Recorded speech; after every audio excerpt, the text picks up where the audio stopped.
Bienvenidos a Directo América de France 24. Muchas gracias una vez más por elegirnos. Soy Rosa Pérez Masdeu. Vamos con las noticias. El presidente de Estados Unidos, Donald Trump, está reunido en la Casa Blanca con su homólogo de El Salvador, Nayib Bukele, una pieza clave de su plan de deportaciones masivas. A pesar de la polémica por el uso de la ley de enemigos extranjeros, anoche Washington mandó a 10 personas más al CECOT.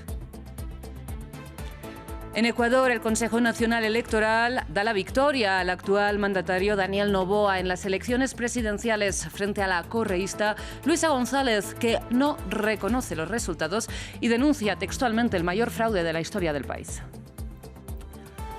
China busca fortalecer relaciones comerciales en Asia ante la guerra arancelaria declarada por Donald Trump.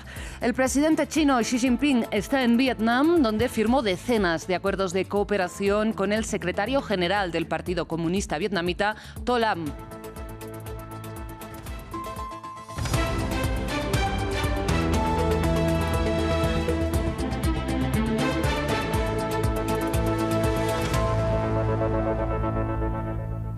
Iniciamos las noticias con la mirada puesta en Washington, D.C., porque ya están ahí reunidos en la Casa Blanca, en particular el presidente de Estados Unidos, Donald Trump, y su homólogo salvadoreño, Nayib Bukele. Ahí los ven. Bukele, ya lo saben, un aliado clave de la administración republicana en su plan de deportaciones masivas. De hecho, ambos mandatarios enfatizaron ya su cooperación y Bukele dijo a Trump que quería ayudar a Estados Unidos con su problema de terrorismo. Por otro lado, el gobierno estadounidense informó que va a seguir con las expulsiones a El Salvador en el marco de esta ley de enemigos extranjeros, a pesar de la disputa judicial sobre esta legislación del siglo XVIII que impide, recordemos, que las personas acusadas de pertenecer a organizaciones criminales tengan derecho al debido proceso legal para defenderse antes de ser deportadas. Nuevas deportaciones de Estados Unidos hacia El Salvador. Una vez más, la administración de Donald Trump deportó a el país centroamericano a otras 10 personas a las que acusa de pertenecer a pandillas. Anoche, otros 10 criminales de las organizaciones terroristas extranjeras MS-13 y Tren de Aragua llegaron a El Salvador. La alianza entre el presidente Donald Trump y el presidente de El Salvador, Nayib Bukele, se ha convertido en un ejemplo para la seguridad y la prosperidad en nuestro hemisferio. Los deportados se encontraban en la bahía de Guantánamo, Cuba, según el Ministerio de Justicia salvadoreño. El anuncio llegó horas antes de que Trump se reúna con Bukele en la Casa Blanca este lunes y de que el republicano elogiara al salvadoreño por estar trabajando para, en sus palabras, erradicar las organizaciones terroristas. La segunda administración Trump ya había deportado a más de 230 venezolanos a una prisión en El Salvador bajo la ley de enemigos extranjeros de 1798, alegando que los detenidos son miembros de pandillas, algo que no han respaldado en los tribunales. La secretaria de Seguridad Nacional, Kristi Noem, consultada el miércoles sobre por qué no ofrecen detalles de las acusaciones, respondió que confía en la evaluación del gobierno y que estos deberían quedar en prisión de por vida. Trump ha estado utilizando algunos de estos casos para obtener victorias políticas y gran parte de la exageración es simplemente retórica política y es muy importante separarla de lo que realmente sucede en el tribunal. Abogados y familiares de los detenidos en El Salvador dicen que no son parte de pandillas y que no tuvieron oportunidad de refutar las acusaciones. La Corte Suprema de Estados Unidos ya ordenó al gobierno facilitar el retorno de un deportado por error. También dictaminó que el gobierno debe notificar con antelación a los detenidos para que puedan impugnar los cargos, pero no dijo cómo los ya detenidos podrían pedir una revisión. Vamos ahora hasta Ecuador porque el país se levantó dividido entre la celebración de victoria del actual presidente Daniel Noboa, a quien el Consejo Nacional Electoral da por reelegido, y las denuncias de la correísta Luisa González, que no reconoce los resultados.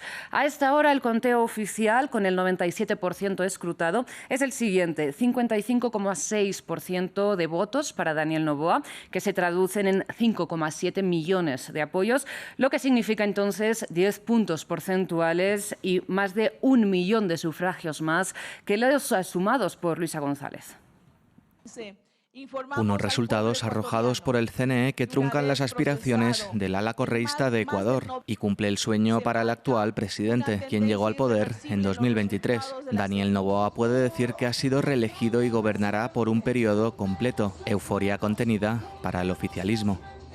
Una victoria de más de 10 puntos, una victoria de más de 1 millón de votos, donde no queda ninguna duda de quién es el ganador. Y eso ha sido a base de perseverancia, de lucha, de trabajo, de cada uno de los miembros de este equipo que busca ese nuevo Ecuador. Gracias a todas las personas que hoy como patriotas salieron adelante y votaron por ese nuevo Ecuador. Muchas gracias.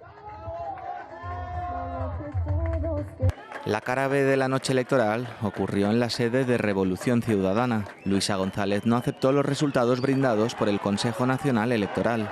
Son cerca de 11 encuestas, 11 investigaciones estadísticas, en la cual todas, aún las del mismo gobierno, nos daban la victoria.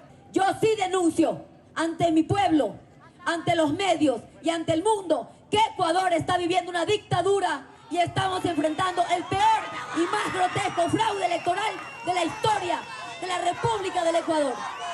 La representante del correísmo añadió que recurrirá a la votación y pedirá un recuento, porque para González este proceso electoral es nulo. Su partido incluso la proclamó ganadora de la contienda. Bien, de Ecuador pasamos a Brasil porque el expresidente Jair Bolsonaro está despierto y en buen estado, pero ingresado en cuidados intensivos tras superar una cirugía de 12 horas, según anunció el equipo médico del Hospital DF-Star de Brasilia. La agencia Reuters además avanza que la intervención se alargó debido a dificultades vinculadas con las 6 operaciones pasadas a las que el exmandatario ya se ha sometido desde que fue apuñalado en la campaña de 2018. Y en este caso el ultraconservador sintió las molestias en un acto junto a sus seguidores de cara al inicio de su juicio en el Tribunal Supremo por intento de golpe de Estado, tras perder las elecciones de 2022 frente a Lula da Silva. Pasamos a revisar la información del continente asiático, donde China impulsa una reconfiguración de las relaciones económicas como remedio a la guerra arancelaria declarada por Donald Trump. De visita a Hanoi, el presidente chino Xi Jinping firmó decenas de acuerdos de cooperación con el secretario general del Partido Comunista de Vietnam, To Lam. Aunque la Casa Blanca, recordemos, suspendió temporalmente los aranceles recíprocos para todos los países excepto para China, inicialmente el plan de Washington para Vietnam era imponerle aranceles de los más altos del mundo, del 46%. Adrián Foncillas nos amplía. No hay asiáticos más orgullosos que los vietnamitas tras haber expulsado en medio siglo a franceses, estadounidenses y chinos. Y cuando Washington les impuso unos aranceles del 46%, corrió su gobierno a pedir cita para lo que Trump definiría después como besarles el culo. Y es que esos aranceles descarrilarían sin remedio su economía. Vietnam es el primer destino de una gira por el sudeste asiático de Xi Jinping, presidente chino atareado estos días en vender su alternativa fiable. En la víspera ha repetido Xi que no hay ganadores en las guerras comerciales, que el proteccionismo es una vía muerta y que urge proteger el comercio internacional. Sus siguientes paradas son Camboya y Malasia. No había pisado la primera en 9 años ni la segunda en 12, así que todo apunta a la excepcionalidad de los tiempos. China ha diversificado sus mercados. Sus exportaciones a Estados Unidos han pasado del 19% del total 8 años atrás al 14%, y el sudeste asiático es el más beneficiado por el viraje. La ASEAN, la organización que agrupa a los países de la zona, superó en 2023 a Estados Unidos y la Unión Europea como principal destino de las exportaciones chinas. Y la ASEAN también recibió los mayores castigos de Trump para desincentivar las inversiones chinas y también para taponar las grietas en su muro proteccionista, porque muchas multinacionales habían movido en los últimos años sus fábricas desde China al sudeste asiático. Los gobiernos de la zona están obligados a un difícil equilibrio entre Beijing y Washington, pero ahora el contexto favorece el mensaje chino. Washington es, en el peor de los casos, el responsable de su inquietante horizonte económico y, en el mejor, por ese baile de aranceles impuestos y levantados, un tipo veleidoso y poco fiable. China, que acumula pleitos territoriales con casi todos los países de la zona, propone estos días buscar los intereses comunes y arreglar las diferencias. Pasamos a hablar de la guerra en Ucrania porque Rusia afirmó este lunes que su ataque con misiles balísticos contra la ciudad de Sumy, que mató a 35 personas el domingo, había tenido como objetivo una reunión de tropas ucranianas. Y mientras los líderes europeos condenaron el ataque, el presidente estadounidense lo calificó de error de Moscú. Maxime Pluvinet tiene los detalles. Después del mortífero ataque de misiles rusos sobre Sumy en Ucrania el domingo, las reacciones internacionales se multiplican este lunes. La Unión Europea denunció el bombardeo instando a apoyar más a Ucrania. Vemos los ataques más mortíferos de esta guerra. Están muriendo civiles. Y por supuesto ya ha pasado un mes desde que Ucrania acordó un alto al fuego incondicional. No lo hemos visto por parte de Rusia. Lo que está claro es que tenemos que apoyar más a Ucrania. El presidente de Estados Unidos, Donald Trump, había reaccionado tarde el domingo reconociendo un error de Moscú. Creo que fue terrible y me dijeron que cometieron un error, pero creo que es algo horrible. Creo que toda la guerra es algo horrible. Creo que que esa guerra haya comenzado es un abuso de poder. Este país nunca habría permitido que empezara esa guerra si yo fuera presidente. Esa guerra es una vergüenza. Por su parte, el Kremlin se defendió al afirmar que solo fueron apuntados objetivos militares. Tenemos datos sobre quién estaba en la instalación que fue atacada en Sumy. Hubo otra reunión de líderes militares ucranianos con sus colegas occidentales que estaban allí como mercenarios o no sé quién. Pero militares de la OTAN están allí. Todo el mundo lo sabe.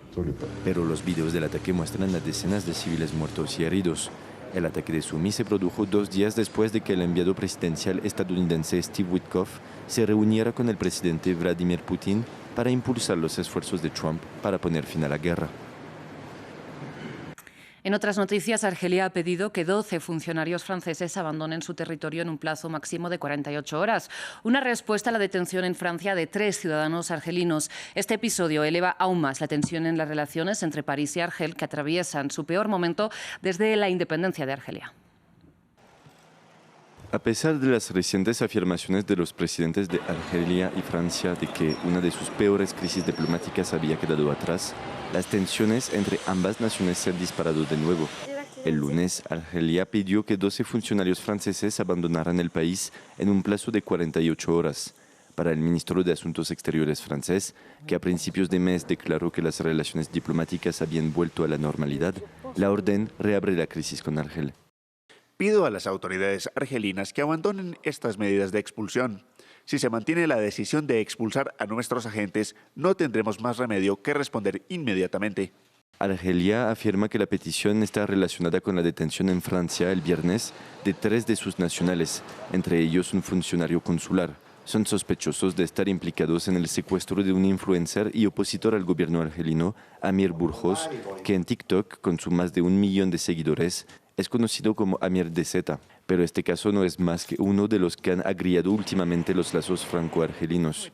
El pasado mes de julio, Emmanuel Macron enfureció a Argelia al reconocer la soberanía de Marruecos sobre la región del Sahara Occidental. Además, la negativa de Argelia a acoger en Francia a los ciudadanos argelinos sobre los que pesa una orden de expulsión y la condena el mes pasado del escritor franco-argelino Boualem Sansal a 5 años de cárcel por atentar contra la unidad nacional argelina, también han provocado indignación en Francia. Todo ello se complica por la historia colonial de Francia en Argelia y las continuas tensiones desde el fin de la Guerra de Independencia en 1962. Cerramos en Perú porque el gobierno declaró luto nacional por la muerte de Mario Vargas Llosa y los homenajes llegan también desde varios puntos, tanto de América Latina como de Europa. El escritor y premio Nobel de Literatura será despedido en un funeral privado, según indicó su familia. Los peruanos lamentan la muerte de Mario Vargas Llosa desde las calles de Lima, en donde transcurrieron algunas de las novelas del Nobel de Literatura como La ciudad y los perros y La tía Julia y el escribidor. Decenas de lectores lloran la partida del escritor y recuerdan su legado. Obviamente estamos tristes por su desaparición, pero también somos conscientes de que nos queda una obra valiosísima de un escritor que le ha traído un premio Nobel al Perú. Y una obra que además ya trasciende el tiempo, ¿no? Entonces, tiene un puñado de obras que son clásicos universales y es una persona que además vivió mucho y participó mucho de la vida cultural, intelectual y política del mundo, ¿no? Soltando algunas lágrimas, ¿no? Porque de hecho que para mí fue un referente muy importante, ¿no? Él decía que a mí la literatura me salvó la vida y yo siempre uso esa frase, ¿no? Porque... A su vez, este lunes se ha pronunciado Alfredo Bryce Echenique, otro de los grandes de la literatura peruana, quien conversó con medios locales resaltando la generosidad de Vargas Llosa con sus colegas. Mario estuvo comprometido hasta el final, es el que mejor ha representado al Perú. Coincidíamos en escribir con libertad, fue una persona inmensamente generosa con otros autores. Según su familia, Vargas Llosa falleció en paz rodeado por sus seres más queridos en Lima. A su vez, sus allegados declararon que no se realizarán ceremonias fúnebres públicas y que los restos del escritor serán incinerados. Muchísimas gracias por su atención. Hasta aquí las noticias.